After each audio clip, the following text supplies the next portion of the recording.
Welcome back, Focus Learners. We are jumping right into today's explainer, and I am absolutely thrilled you're here because we are about to experience a massive paradigm shift regarding where the Spirit of God actually shows up in our day-to-day lives.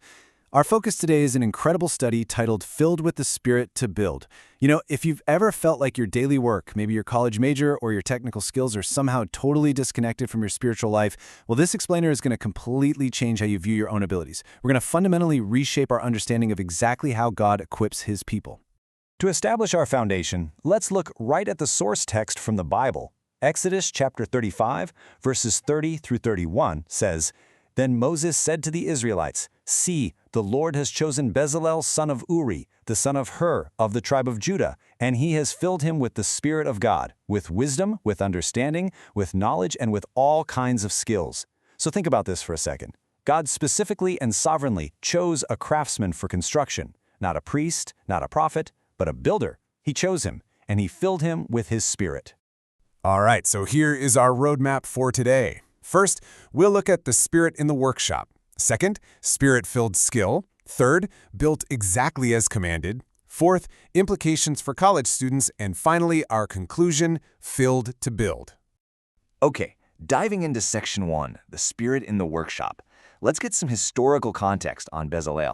When we open the book of Exodus, God is instructing the freed Israelites to build the tabernacle, which was a physical dwelling place for His presence among them.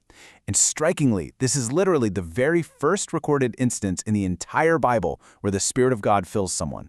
And it's for construction.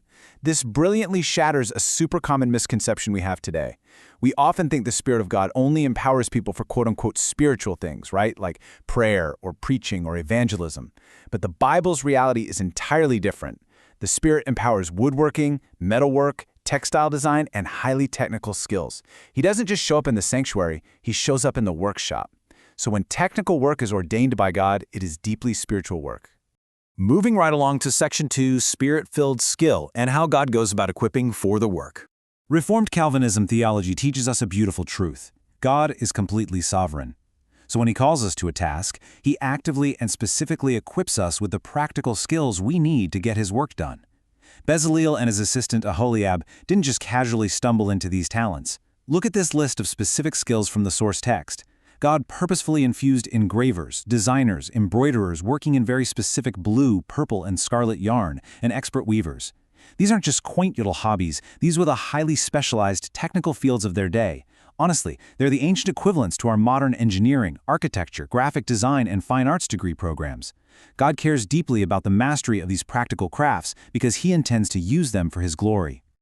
But here's the thing. The workers weren't the only ones moved by the Spirit. You've got to love this incredible detail from the text. The people are bringing more than enough for doing the work. When the workers actually started building, the Israelites responded with such massive, overwhelming enthusiasm that they practically buried the craftsmen and materials. Moses literally had to issue a restraining order to get the people to stop bringing gifts. They had to be commanded to stop giving. As the research points out, this has to be the absolute best building fund campaign in history.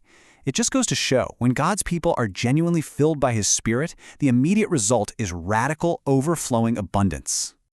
Which brings us to Section 3, built exactly as commanded, where we focus on obedience in the details.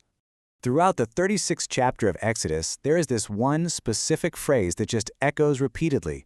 The workers built everything as the Lord commanded. Because God is the supreme architect, His blueprints are absolutely perfect. Our document describes a very specific, step-by-step process used by these craftsmen. Step 1, everything was precisely fitted. Step 2, everything was exactly measured.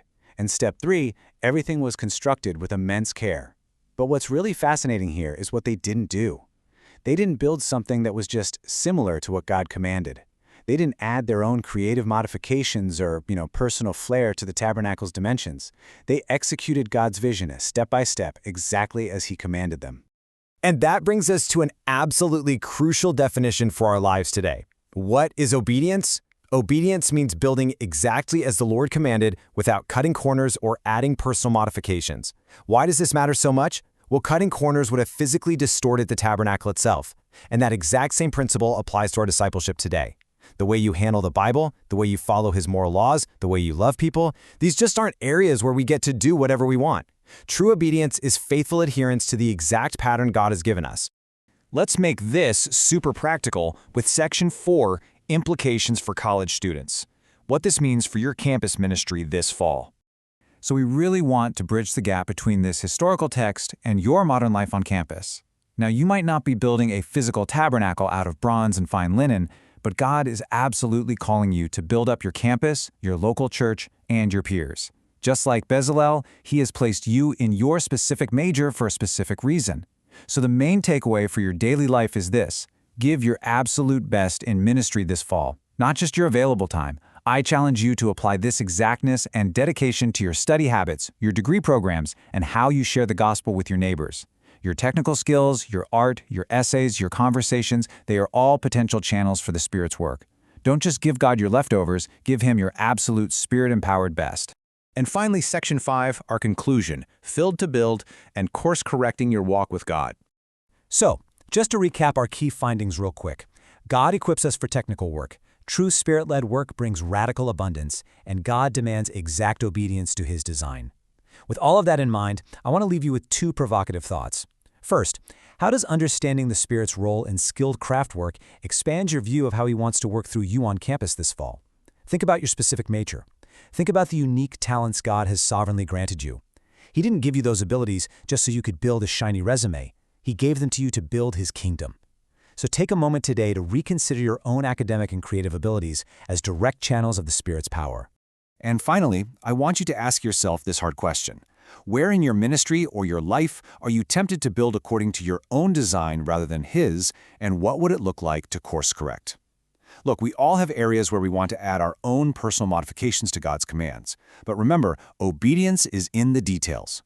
I really encourage you to genuinely surrender your plans to Him this week, examining your exact obedience to the Bible. Let's pray for a life that is truly filled to build. Thank you so much for joining me for this explainer, and keep learning, focused learners.